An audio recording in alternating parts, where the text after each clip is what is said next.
तुला राशि वालों को मिलने वाली है खुशखबरी। नमस्कार प्रिय दर्शकों, आज के इस कार्यक्रम में हम चर्चा करने जा रहे हैं तुला राशि वाले जातकों के लिए सितंबर का महीना कैसा रहने वाला है। साथ ही सितंबर महीने की वह तारीख भी आपको बताने जा रहा हूँ जिस तारीख से 100% आने जा रहा है आपके जीवन में बहुत बड़ा बदलाव। कुछ इस क्रमबद्ध से हम समझते हैं कि तुला राशि वाले जातकों के लिए सितंबर का महीना कैसा रहने वाला है। सर्वप्रथम स्थिति में आपका स्वास्थ्य दृष्टिकोण क्या संकेत दे रहा है। धन दृष्टिकोण की अवस्था किस प्रकार आपके सामने प्रदर्शित होगी। कर्म क्षेत्र में कैसे रिजल्ट आपके लिए सितंबर के महीने में बनने जा रहे हैं। भाग्य दृष्टिकोण क्या संकेत दे रहा है। शिक्षा, यात्रा, दाम्पत्य जीवन और प्रेम संबंधों की स्थिति सितंबर के महीने में आपके लिए किस प्रकार से कार्य करती हुई पाई जाएगी, यही अग्रिम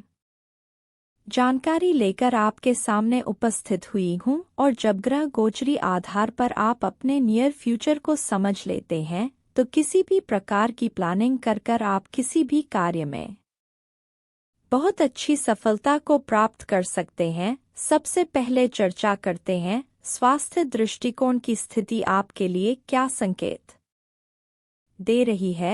तो यहाँ तुला राशि वाले जातकों के लिए आपके लग्नेश होते हैं शुक्र महाराज कहाँ विराजित हैं, तो आपके द्वादश भाव में, और द्वादश भाव में केतु के साथ बैठे हैं और साथ साथ में नीच के भी हो रहे हैं। कब तक यह द्वादश भाव में ही रहेंगे, तो 18 सितंबर तक। 18 सितंबर के पश्चात जैसे ही आपके लग्न में आएंगे मालव्य महापुरुष राजयोग का निर्माण करते हैं, किंतु 18 सितंबर तक आपको थोड़ा सा स्वास्थ्य का ध्यान रखने की आवश्यकता रहेगी, अन्यथा कहीं ना कहीं आपके शुगर की स्थिति में वृद्धि देखने को मिल सकती है। आपको कोई एलर्जी हो जाए, इन्फेक्शन हो जाए, इसका थोड़ा सा ध्यान रखने की आवश्यकता रहेगी। 18 सितंबर के पश्चात स्वास्थ्य दृष्टिकोण की स्थिति तो बहुत अच्छे से कार्य करे ही करेगी, और यही वह तारीख है जिसमें मैंने आपको बताया कि जीवन में बहुत बड़ा बदलाव लाएंगे। बड़े लंबे समय पश्चात आपके लग्नेश आपके लग्न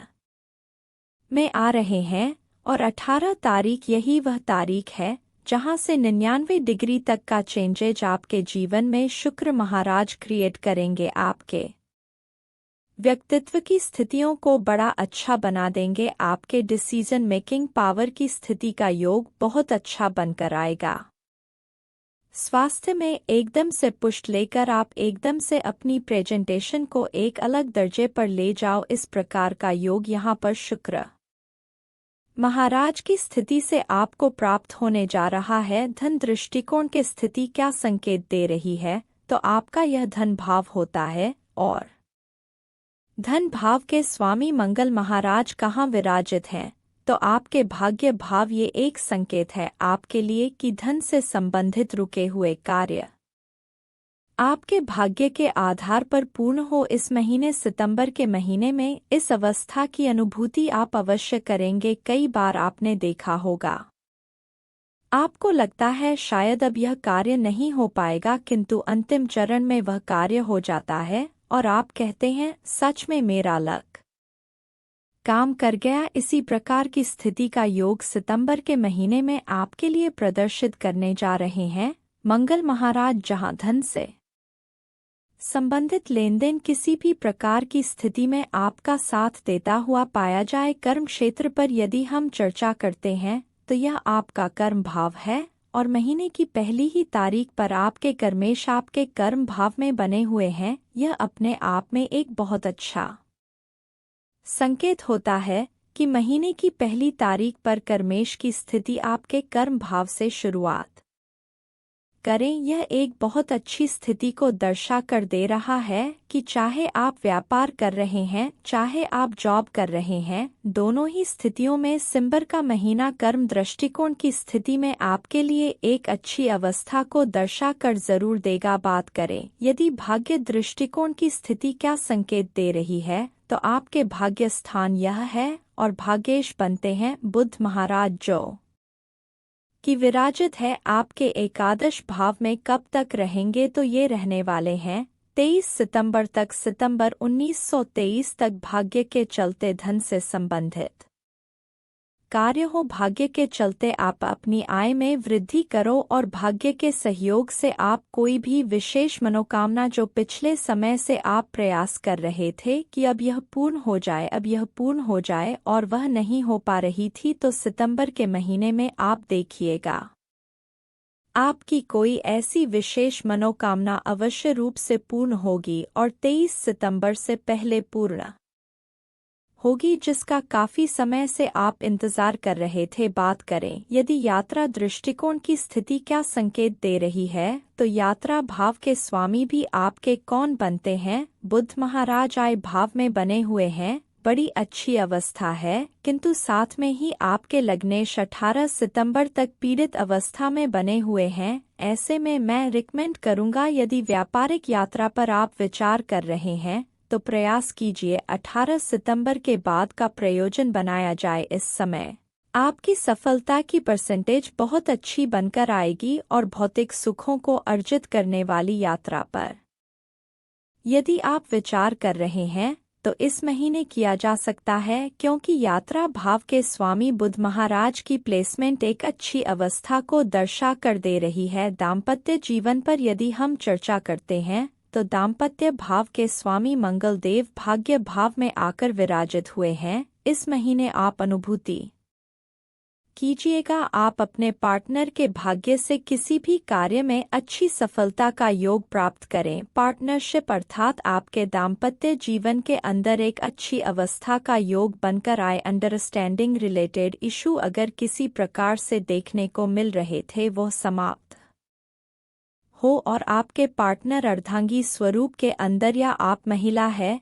तो आपके पार्टनर के भाग्य से आपका कोई ऐसा कार्य पूर्ण हो जिसका काफी समय से आप इंतजार कर रहे थे, वह अवस्था यहाँ पर निर्मित होती हुई दिखाई देगी। प्रेम संबंध पर यदि हम चर्चा करते हैं तो प्रेम भाव के स्थान के स्वामी शनि महाराज हैं और शनि देव वक्र गति में बने हुए हैं, आपको एक घर आगे के फल भी दे रहे हैं, तो यह प्रेम संबंधों की स्थिति के लिए भी एक अच्छी अवस्था को बनाता है जो कि आपकी रिलेशन को और मजबूत करे। धीरे धीरे चीज़ों को अंडरस्टैंडिंग रिलेटेड किसी प्रकार के इशू देखने को मिल रहे थे उन्हें भी समाप्त करें। विद्या दृष्टिकोण के लिए भी सितंबर का महीना जितने भी तुला राशि वाले जातक हैं इनके लिए बहुत ही अच्छे स्वरूप में कार्य करता हुआ पाया जाएगा। कंपटीशन की तैयारी कर रहे हैं, यह एक अच्छा योग बना कर देगा। अगर आप हायर एजुकेशन को प्राप्त कर रहे हैं तो अपना फोकस बनाकर रखिएगा, क्योंकि शनि महाराज कहीं ना कहीं आलस्य प्रवृत्ति को भी एक्टिवेट करते हैं। तो शनि महाराज के इस आलस्य प्रवृत्ति की स्थिति को छोड़ देते हैं तो विद्या दृष्टिकोण में इस महीने आपको सफल होने से कोई नहीं रोक पाएगा। तो एक ही अवस्था का ध्यान रखना है, वह भी 18 सितंबर तक अपने स्वास्थ्य का। बाकी अवस्थाएं बहुत सुंदर स्वरूप में आपके लिए इस महीने कार्य कर रही है। बात करें यदि शुभ रंग, शुभ अंक और शुभ दिवस कौन से रहेंगे जिनका पालन कर इस महीने को बना सकते हैं, आप यादगार सबसे पहले रंग की चर्चा करते हैं तो इस महीने में आपके लिए हरे रंग का प्रयोजन करना, सफ़ेद रंग का प्रयोजन करना, ब्लैक और ब्लू को जितना ज्यादा खाना पहनना आसपास के वातावरण में आप प्रयोजन में लाते हैं, ये एक सकारात्मक ऑरा आपके लिए निर्मित करता हुआ पाया जाएगा। शुभ अंक की यदि हम चर्चा करते हैं तो 3, 4, 6 इनको सिंगल डिजिट में या टोटल के मूलांक में किसी भी प्रकार से आप प्रयोजन में लाइए, निश्चित रूप से आपको बड़े अच्छे लाभ देखने को मिलेंगे। और 18 सितंबर के पश्चात 2 और 7 को भी सिंगल डिजिट में या टोटल के मूलांक में किसी भी प्रकार से आप प्रयोजन में लाते हो, यह एक बड़ी अच्छी अवस्था का योग बना कर देगा। शुभ दिवस की यदि हम चर्चा करते हैं तो कोई भी बड़ा कार्य कर रहे हैं जो आपको आर्थिक रूप से मानसिक रूप से प्रभावित कर सकता है, प्रयास कीजिए सोमवार के दिन, बुधवार के दिन, शनिवार के दिन और 18 सितंबर के पश्चात शुक्रवार के दिन कोई भी करा बड़ा कार्य किया हुआ आपको निश्चित रूप से दिलाता है बहुत अच्छी सफलता। आपके लग्नेश की स्थिति इस मंथ में पीड़ित अवस्था को प्राप्त कर रही है। ऐसे में मैं आपको रिकमेंड करूंगी ओम शुक्राय नमः का जाप करना, दुर्गा चालीसा का पाठ करना या सुनना, दोनों में से जो संभवत स्थिति बनती है इसे फॉलो कीजिए। साथ ही गणपति को प्रणाम कर दिन की शुरुआत करना। बुधवार के दिन गणपति को दुर्वा चढ़ाकर अपने कार्य पर निकलना। यह अवस्था इस महीने में बहुत ही अच्छे स्वरूप में देगी आपको परिणाम। आशा करती हूँ मेरे द्वारा दी गई यह जानकारी आपको पसंद आई होगी। फिर से एक जानकारी लेकर आपके सामने उपस्थित होंगे, तब तक के लिए नमस्कार।